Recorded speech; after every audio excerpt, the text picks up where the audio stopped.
Alright, here it is, the long-awaited FNaF 2 movie review. Yeah, got FNaF 2 in the background, so let's just hop straight into it. So I want to immediately go out here and say, I'm really divided on this movie. It's not my favorite. I think I like the first movie a little bit more. But the scare factor of this movie was definitely way higher, and I liked it a whole lot more.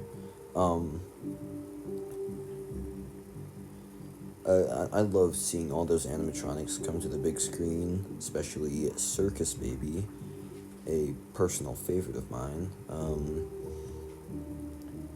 At least, I love Sister Location. Okay, it's my favorite game, so great seeing Circus Baby there. All the animatronics were super impressive. Scott really did well in the lore. I just don't think all the animatronics got enough screen time. Like for a movie about animatronic horror, you really don't see a lot of the animatronics. Even Toy Freddy barely gets 2 minutes of screen time. And so, I just feel like Toy Chica isn't exactly a fandom favorite of the franchise. It's just, I don't know, she's just, it certainly helped for marketing, but her getting the amount of screen time she did just doesn't feel right for Five Nights at Freddy's. But anyways, honestly, yeah, that's pretty much my only complaint. The animatronics looked so amazing, though. Easily the best animatronics easily way better than the FNaF 1 animatronics. Those wither designs, they were crazy. The marionette, it was an interesting direction, but I loved it, and honestly, she really brought in the animatronic horror side of everything. Getting some decent jump scares. I wish the bite of 87 had been noted. Maybe instead of having Charlotte's death be the opening to the film, have it be the bite of 87. And then Charlotte's death can be interlaced throughout the rest of the film.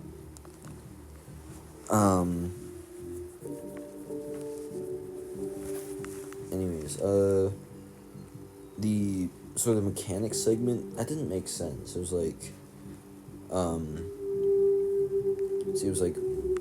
Mike was how do I close the doors? And Vesper's there isn't any doors, and just runs out. How does he figure out how the mask works? Why doesn't and then it's never explained why the mask never works on Foxy. Does the mask work on toys? I don't know. It would have been interesting if if we had a sort of phone guy cameo who's oh hello, and just kind of explain the mechanics. It would have made that scene make a whole lot more sense. And then it would have made sense if Mike kind of brought the mask with him just in case, in order to kind of counter the toys. That would have made the film totally epic. It was written in such a way that the different scenes just didn't feel as cohesively put together. They just, it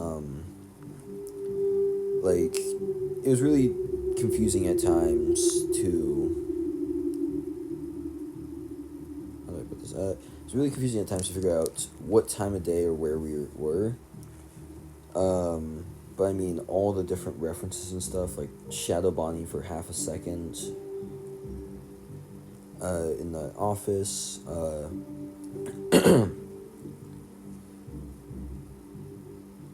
let's see, I know this, Shadow Bonnie in the office, Circus Baby, and right in the opening you had literally just FNaF World, and then there's other games from fan games, I think.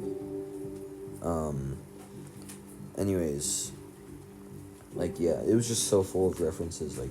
Easily watch it twice over, but my only thought would be reduce the amount of Toy Chica there. yeah, the finale, totally worth it. Easily one of my favorite finales of anything ever. I mean, it was just super cool seeing the toy animatronics get ripped to pieces. I just kind of feel like the classics. I feel like the classics are written in such a way that they're gonna be here for a while, which will make the Phantoms kind of awkward in FNaF 3, because only Phantom Chica is based off her classic form.